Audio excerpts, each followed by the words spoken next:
of God,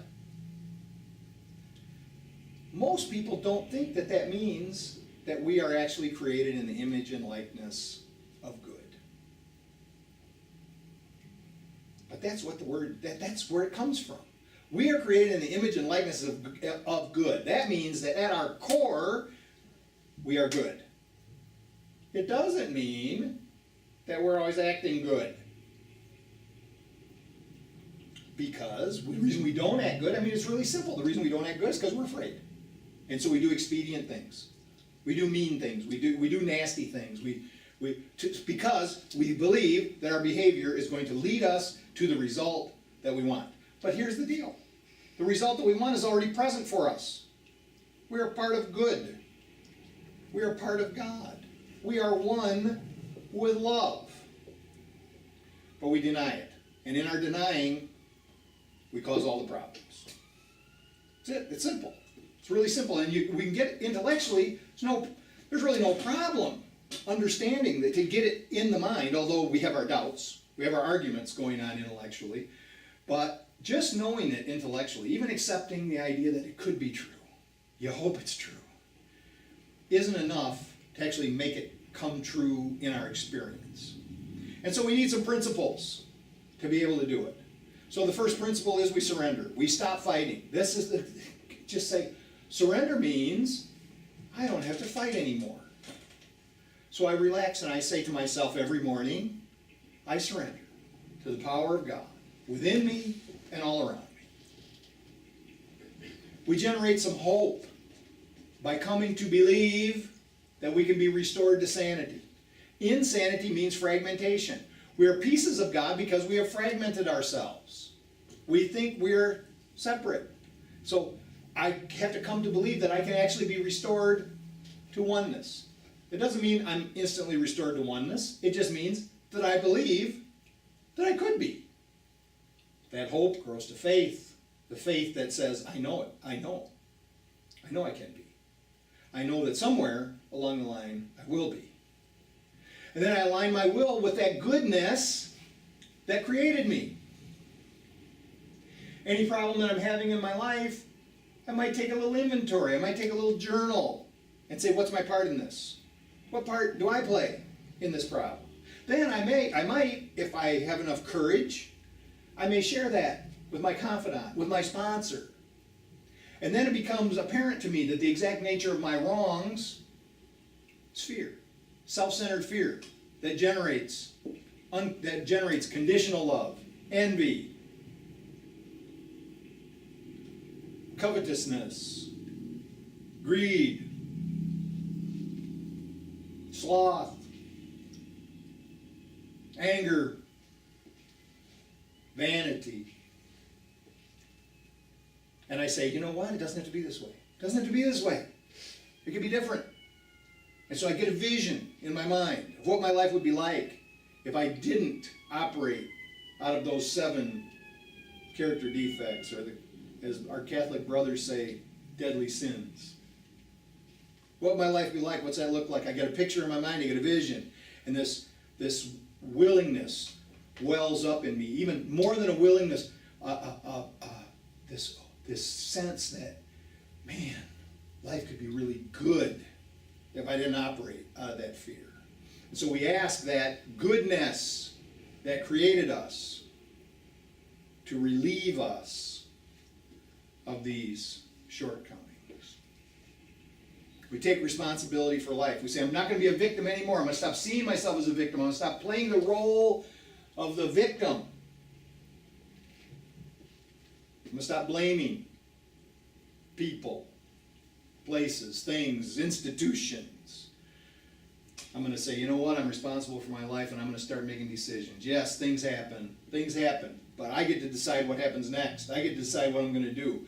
Then I know that there's an opportunity for good in every situation, and I want to focus on that. I remember that I had a boss once that told me I would go into his office and I would say, I've got a problem.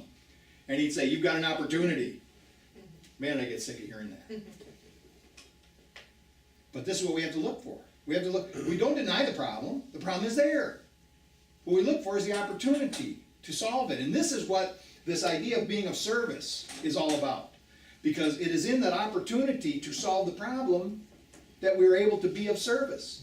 This is the solution to every single problem in our life, is to find a way to be of service in the problem. And the ninth step about making amends, the forgiveness in making amends, goes with this process. So what I do is I look at the problem and I forgive the appearance of the problem. I look at the problem, I forgive my part in it for causing it, whatever caused it, whatever I might have contributed. I forgive the other villains who I believe have been in the midst of the problem. I forgive the problem itself and focus totally on seeing it differently. And this is what we know for sure, and I'm just talking about in the physical world. We know that in every problem, the solution is in there. The solution lies within the problem somewhere. If we can get rid of the fear, get rid of all of the worry about it, and look closely. Of course, in my separateness, in my small self, in my ego, I can think I've got all kinds of solutions. I can think there's all sorts of things that I can do. Usually, they're not correct. So I need to not take that first thing that pops into my head. I need to relax, listen for guidance, allow that power greater than myself to speak. In that goodness that created me is trying to tell me something. But my ego is screaming so loud that I can't hear it. So I relax and I surrender and I wait for that still small voice to give me the answer. And the answer comes not necessarily in a thought, not necessarily in this in a text from God, but rather in a sense, a feeling of knowing which direction to move in. And I start to move in that direction, and then things just start falling into place.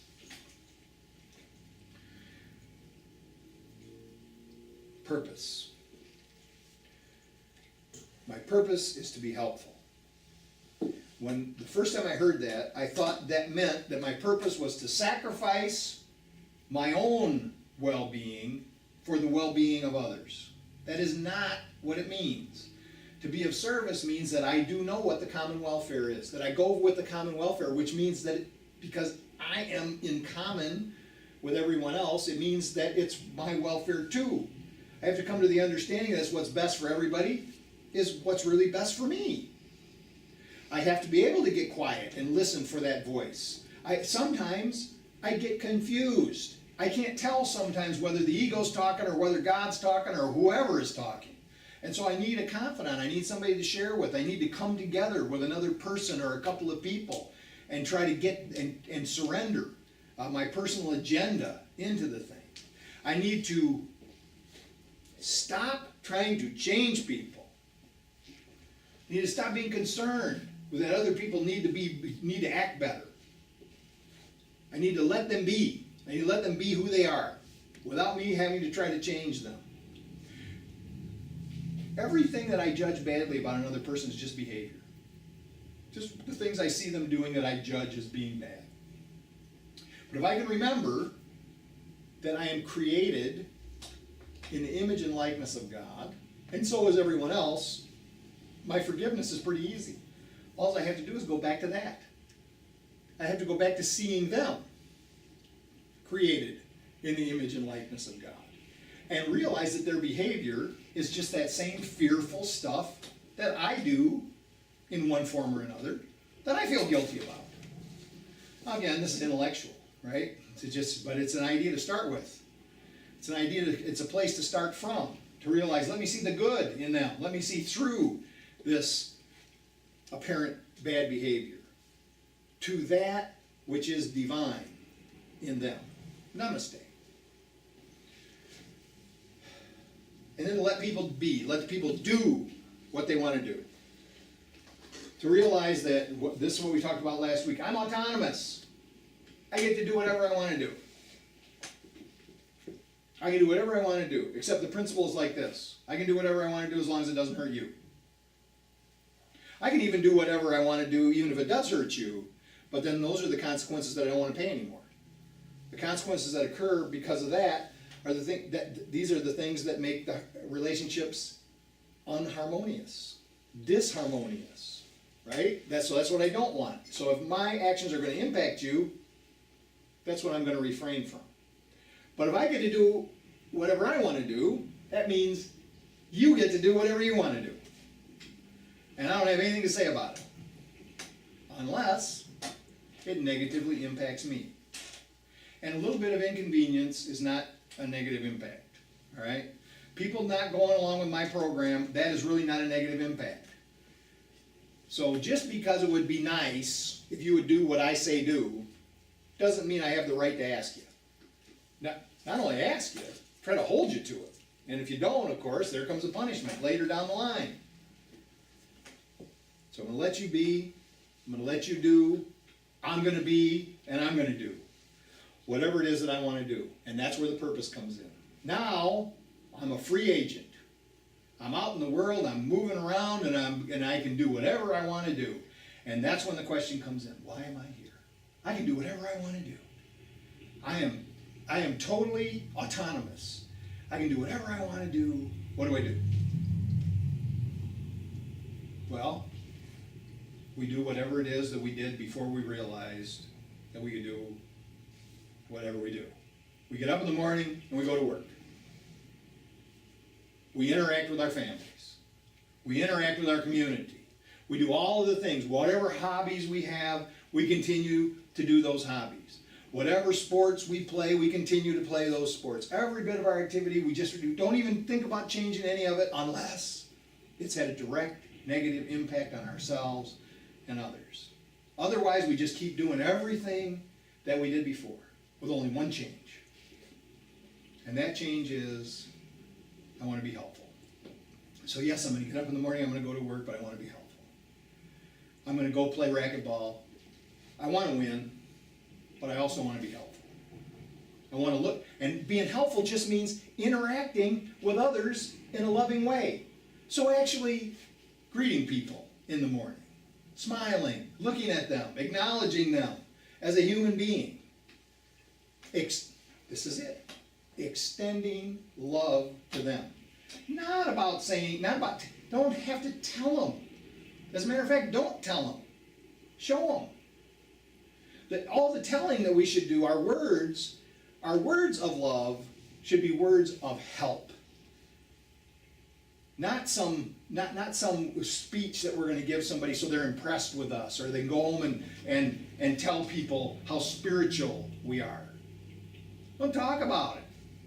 Do it. Give it to them. Love them. Because this is what we know, and this is the reason that that relationships are not harmonious, is because either we are giving love or we're asking for it. And when we are going around asking for love, we are troublesome. We are bothersome. We are a pain in the ass. And so when we notice other people being that way, that's why. Is because they're asking for love. So our purpose then is not to ask, but rather to give. Let me give. Let me extend. Let me create. Let me extend of myself. Let me give myself to the situation. And what am I? I am a piece of God. I am a piece of peace. I am a fragment of the love of God. Allow me to extend myself to those around me so that my fragment can become whole. And I can come home to the kingdom of heaven so that all might be one and remember that we are good, that we are God, expressing